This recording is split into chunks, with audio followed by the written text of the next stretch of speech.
Here are my reasons for worrying about Donald Trump. And I say this as someone who understands everyone's reservations about Clinton. But one thing you can't say about her is that she is not qualified or that she is profoundly ignorant of how the world works, okay, or that she's unintelligent. Okay, these are not things you can say about her no matter how much you hate her personally.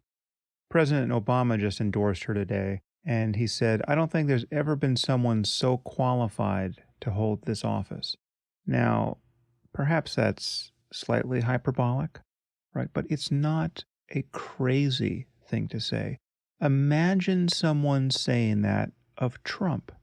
That would be a statement so rankly partisan and propagandistic as to be indistinguishable from mental illness.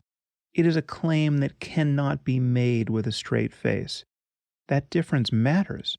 In fact, what you could say of Trump is the exact opposite.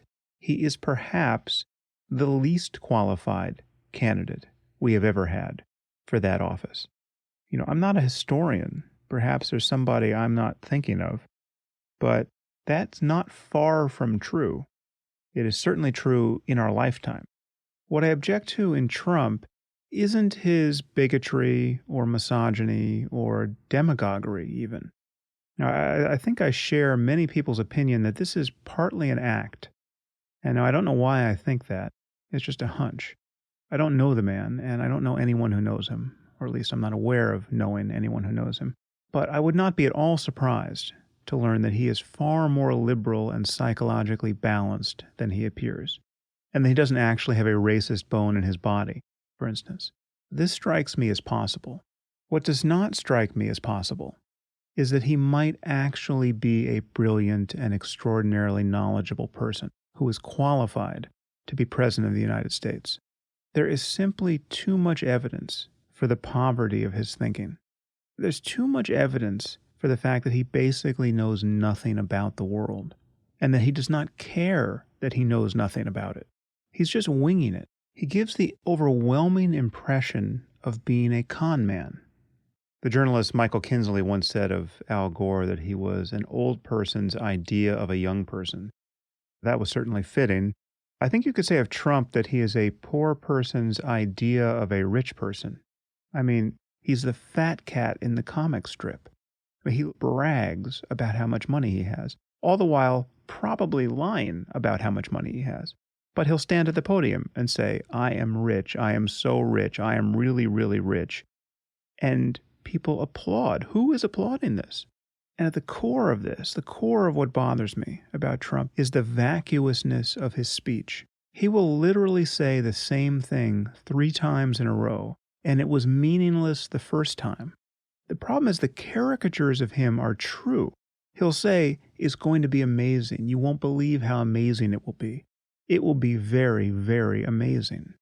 This is an intellectual problem. Okay, smart people don't talk this way. When people are speaking, they're thinking out loud. I am thinking out loud at this moment. If you've listened to my podcast for a few hours, you know how I think. So when people don't make sense, it's not like they're thinking brilliant, incisive thoughts in the privacy of their minds, and then they just sound like dummies when they open their mouths.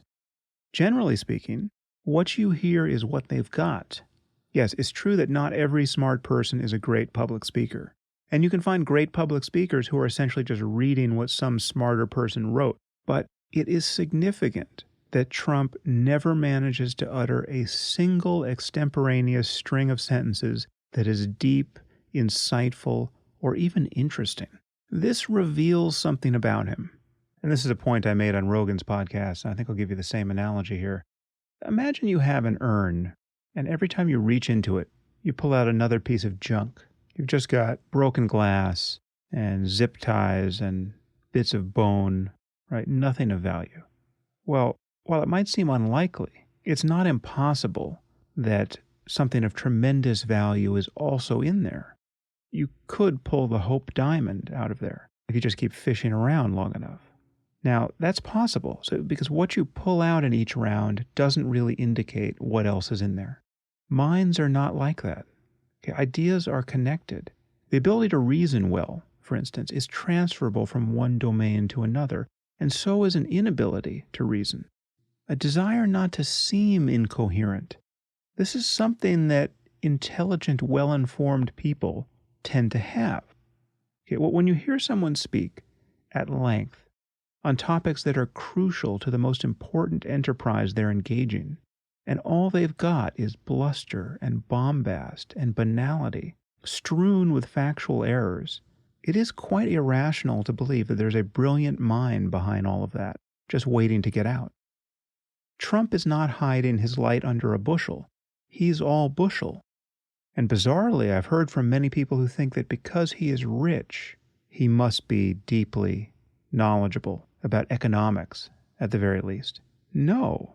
And you should read what largely conservative economists have written about the prospects of a Trump presidency. They are terrified of this. The idea that we might want to default on our national debt, that we can renegotiate it, as though the United States were a golf course or a casino that was going under. We're talking about a world destabilizing bit of stupidity, and only one of many that he's given voice to. And as far as the war against global jihadism is concerned, many of you are confused, frankly, about the superficial similarity between his positions, if I can call them that, or the noises he has made on these topics, and the kinds of views I've expressed in the past. Yes, I've said that under certain conditions, torture would be ethical. In fact, that you'd have to be a moral monster not to use force to get someone to talk. I've said this in the context of believing that torture should always be illegal. We should have a policy that we don't use it. And the cases I've described are absolute corner conditions where somebody would be moved to break the law and we wouldn't prosecute them because we would recognize at the end of the day that it was ethical to do so. Who knows when or if these situations would emerge? And I've largely written about all of this in the context of trying to understand ethics more deeply. Trump is a presidential candidate who is bragging about how he will torture people. I wouldn't think I would have to go into all that is wrong with that. This would be disastrous for our standing in the world. I am someone who has bemoaned our political correctness about the connection between Muslim violence and the doctrine of Islam. And Trump is someone who seems to speak with refreshing candor on this topic. He's even said that we should bar all Muslims from entering the United States, if only for a time. Well, apart from being a totally unworkable, unethical, and needlessly inflammatory policy prescription, the deeper issue is that it is just absolutely obvious that Trump doesn't know anything about Islam or jihadism. He is an ignoramus on this topic and every topic related to it, and it is obvious. At one point, he was confusing the Quds force with the Kurds, right? This guy's head is not in the game. Now, I'm sure he's going to cram for the final exam before the debates with Clinton, and he will be able to speak a paragraph on this topic that isn't starkly delusional. But if pushed beyond that paragraph, he will once again expose his basic ignorance of Middle East politics and history and the theology of Islam. And while it is true that Clinton spoons out the most sanctimonious pablum on the topic of Islam, there is abundant evidence that she understands the nature of the problem. She is, in fact, far more hawkish than most liberals are comfortable with. She has already shown a commitment to killing jihadists, every bit as much of a commitment as Trump claims to have. Yes, the fact that Middle Eastern governments have given money to the Clinton Foundation, that is politically indecent. Do I think that will cloud Clinton's judgment in the war on terror? That does not seem likely at all. Even if I thought that were likely, Trump is a scarier prospect. The truth is, Clinton could rectify her relevant past missteps with a single speech. Trump couldn't. Trump could not give a speech which rectified all of his crazy pronouncements in the past. There have been so many of them. He would have to disavow his very being. Clinton could give a speech wherein she honestly talked about what we got wrong in Iraq and how she views the limitations of American power going forward, as well as the necessity of our remaining central to world order, where she talked about the ideological link between certain interpretations of Islam and the global phenomenon of jihadism, where she held Saudi Arabia largely culpable for exporting this ideology, and where she reaffirmed her commitment to defending Western values against their antagonists, in particular the antagonist of Islamic theocracy. And needless to say, she could say before, during, and after her speech that most American Muslims don't want to live under a theocracy any more than she does. But she has to make it clear that free speech and women's rights and gay rights and our other core political values dominate any concern over religious sensitivity. And she must acknowledge that we are lucky to not be sharing in the convulsions of Europe at the moment.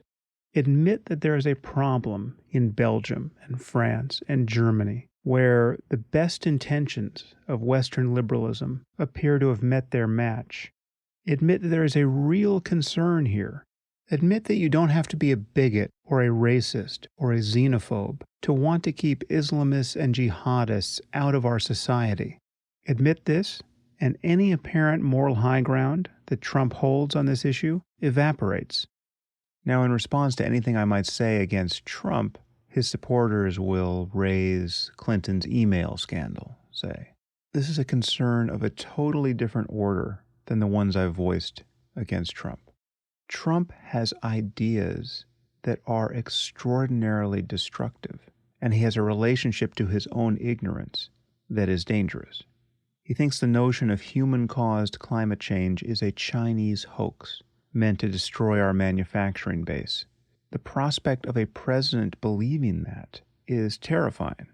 Clinton's email scandal, what do you actually think was going on there? Do you think she's a spy? You think she was sharing state secrets with the Russians? No, she wanted to keep her email private and didn't understand the implications of running stuff on her own server. It was a sloppy, stupid thing to do. With Trump, we're talking about somebody who has ideas about what our nation should do that are anchored to nothing other than his own personal urges. This is a guy who spent months and months publicly worrying about President Obama's birth certificate. If you want to understand how deep his anti-intellectualism runs, consider the fraud of Trump University, where he bilked poor and elderly people out of their money in return for pseudo-knowledge. This is who Clinton is running against.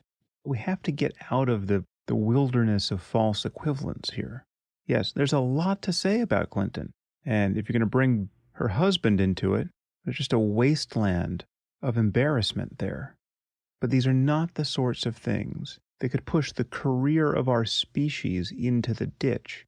Trump shows every sign of being that sort of character, where a combination of hubris and ignorance of a sort that we have never seen could create extraordinary economic and political chaos. There is nothing like that on Clinton's side. Hence, a lesser of two evils argument makes perfect sense here. The amazing thing about Trump is that he is so terrible that he has completely reset everyone's expectations of what is conceivably acceptable in a presidential candidate. You've seen the footage of him openly mocking a disabled reporter, right? Watch that footage and imagine what that would have done to any other person's campaign. Imagine President Obama 8 years ago doing that, right? Imagine Hillary Clinton today doing that. That's the end of the campaign. Trump has done a dozen things like that are so unpresidential, that show such poor judgment, such a lack of impulse control, such a pettiness, such narcissism, such emotional and intellectual immaturity. It would be inconceivable to promote such a person in any other context as the candidate of a major political party, and yet here we are with Trump. And I do share the view that has been expressed by many and that I actually expressed early on, that liberals in their political correctness are largely culpable for this because we are all tired of political correctness. Being a bully and a braggart and a buffoon is not the only way to disavow political correctness. But I believe it is true that everyone's loss of patience with politically correct lies has allowed one of the most fraudulent and egocentric people who has ever walked the earth launch what is now an all too plausible bid for the presidency. And political correctness is even now confusing people about Trump. It's causing them to focus on the points of least concern and, in fact, to remain blind to what is attractive about him for people. Take the case of the judge who's presiding over the Trump University lawsuit. This is the American-born judge who Trump has said can't cover the case fairly because of his Mexican heritage. And then when asked, do you think a Muslim judge could judge your case fairly? He said that might be a problem too, given what he has said about Muslims. And these two comments are being considered even by Republicans who have recently endorsed him to be totally beyond the pale. Paul Ryan said that these were textbook racist comments, though I think he's still endorsing him, which suggests something about Paul Ryan's principles. But these comments, more than anything else that Trump has said or done, seem to have rattled everybody, Democrat and Republican. But I think people are actually fixated on the wrong thing here. I watched those interviews with Trump, and I actually think it's possible to have a charitable interpretation of what he said and what he meant in those exchanges. Given the fact that he thinks he's being screwed over by a judge, I'm sure he's wrong about that, but let's just say that's his perception.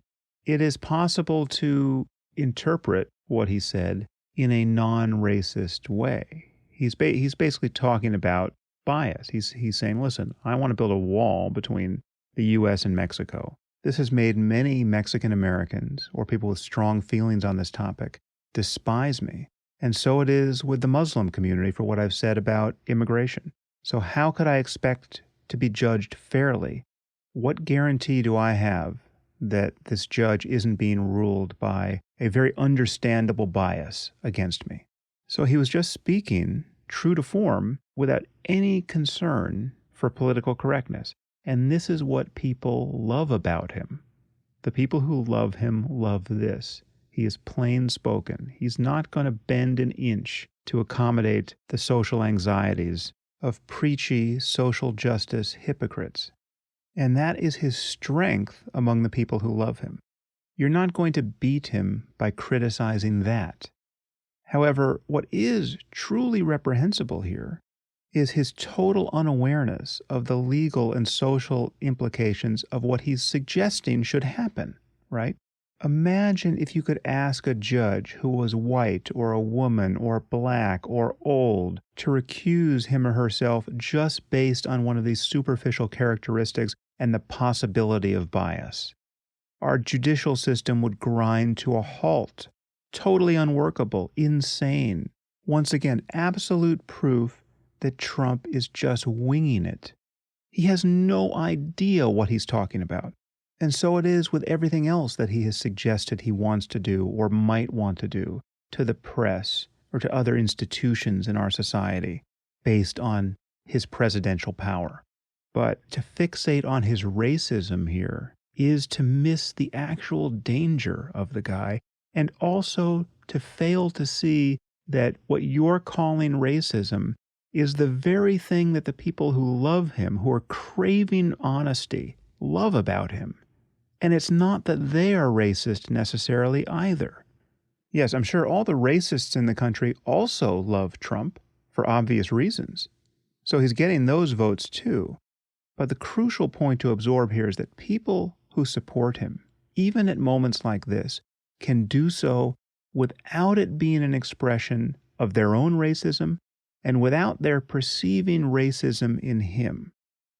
What I see in the love for Trump among smart people, right, not racist dummies, is a total loss of patience for political correctness. I'm sorry if this is boring to any of you. I'm well aware that this will make this podcast not age well, potentially. I hope that's the case. I hope you're coming to this podcast a year from now and are amazed that I'm squandering this much time talking about Donald Trump, who is now a year from now, a total non-entity, a laughingstock, right? Someone who is a footnote to a footnote describing how the superficiality and dishonesty of our public discourse turned our political process into a dangerous comedy. And now we've pulled back from the brink and we wonder, how was that even possible? I hope it soon seems strange that anyone was ever paying attention to Donald Trump, because it is, in fact, terribly and terrifyingly strange. But here we are. Just think for a second about one of his few concrete proposals. One is, in addition to building the wall, to round up the 11 to 12 million undocumented workers and send them back to Mexico or wherever else they came from. I talked about this on the Rogan podcast a little bit. This is such a stupid and unethical proposal that you would hope it would have ended his candidacy. Just take a moment to think about it. The true reason to be horrified by this is on the ethics. First, let me get a few of the silly canards out of the way. No one would dispute that if someone is in this country illegally and they are also a violent criminal, well, then of course we have to get them out of the country or get them into prison as quickly as possible. So if you point to the one person who came here from Guatemala and is now a prolific rapist, well, of course that person belongs in prison or belongs in a Guatemalan prison. But the vast majority of these people are simply doing jobs that most Americans don't want to do. So now look around you. Look at the housekeepers and the nannies you meet in the world. If you have young kids, you might meet a lot of these people. Imagine all of them who are undocumented, rounded up in the dead of night and deported, inevitably at gunpoint, because if these people don't want to go, as most of them won't, we're talking about the threat of deadly force knocking on the door. That's what these operations would look like. We're talking about the people who bus tables in your favorite restaurant, the guys you see working at a car wash, people who pick vegetables, people by the millions who do productive work that Americans do not, by and large, want to do. And many of these people have kids who are American citizens. So now we're talking about breaking up families. What does that look like? What does it look like to send the mother of a 4-year-old American citizen back to Mexico? How many tens of thousands of people will fall into that precise situation under this policy? And how many hundreds of thousands of stormtroopers would be required to enact it? We're talking about a terrifying authoritarian intrusion into our lives to bring this off. For the point of what? To get rid of rapists? No, to get rid of nannies. But ethics aside, think of the practical impediment to doing this. Think of the cost. Think of the law enforcement dollars not being spent on actually tracking down violent criminals if we spend our resources this way, rounding up generally peaceful and honest and incredibly industrious people, doing jobs we need done and don't want to do ourselves. I'll give you just 2 data points here to show you how far we are from living in a world where this is practically feasible, even if it were ethical and desirable, and it is totally unethical and undesirable. We have a Congress now which is dragging its feet on funding a response to the Zika virus outbreak the World Health Organization just advised people living in 46 countries to delay pregnancy because a mosquito bite delivered to a pregnant mother can lead to microcephaly in her children. Being born with a tiny head and a tiny brain and a commensurately tiny life. This is one of the horrors of nature delivered up to us that we must rely on human ingenuity to solve. And we can barely marshal a response because one of our political parties is pathologically afraid of raising taxes. But now we have their presidential candidate saying we are going to round up 11 million undocumented workers and send them back to Mexico. At what cost? Pure madness. Here's another data point. I have a friend who lives in a nice part of Los Angeles, right? A really nice part of Los Angeles. The average home price in her neighborhood is probably $5 million, right? So we're not talking about the hood. We're talking about the 1%. And I heard about this. I was blogging about crime and violence and self-defense, and this story was especially relevant to me. Then, in the middle of the day, someone kicks in her door, and luckily no one was home, and stole like $15,000 worth of electronic equipment, televisions and stereos, and also stole her iPad. Right. Well, so she comes home to this scene and discovers that her iPad is also gone, realizes she can track her iPad on the Apple website. So she opens her Apple account and sees, the glowing red orb of her iPad traveling across the city, right, and stopping permanently at a home like 10 miles from her own. Now, the police had already been to her home and she had filed a report and they told her they would work on the case. So now she calls them with the home address of the thieves, literally the Google Street View of their house. And the detective in charge said, sorry, we can't use that information. I was astonished when she told me this, right? I just couldn't believe this. Literally, you have the home address of the people who performed a burglary in one of the nicest neighborhoods in the city in the middle of the day. And you have no idea who these people are. You have no idea how violent they actually are. What would they have done had someone been home when they kicked in the door? I mean, it's a fairly intrepid criminal who will kick in a door at 1 p.m. on a $5 million house and ransack it, right? This is not shoplifting. So I called Scotty Reitz, the former LAPD SWAT operator who I've done a lot of firearms training with, who I actually had on this podcast a while back. And I must say, he wasn't terribly surprised by this. He said, if you want to see if you can get something done for your friend, call the watch commander and tell him you're a writer and that you're writing about this and you want to talk about what happened here. So that's what I did. I called the watch commander and, honestly represented the fact that I'm writing about this kind of stuff. And I find this totally shocking. And you just explain yourself, right? How is this possible? Well, she can point you to the house of the person who did this. I gave him my credentials as a writer. I said, I don't know that I'm not going to write an LA Times or New York Times op-ed about this. I find this so shocking. And he just threw himself on my mercy. He said, listen, I would just ask you to be fair because I don't have the manpower for this. If I chased every stolen iPad, I would not be able to cover the violent crimes that are hitting my desk every hour. I said, wait a minute, but this isn't just an iPad.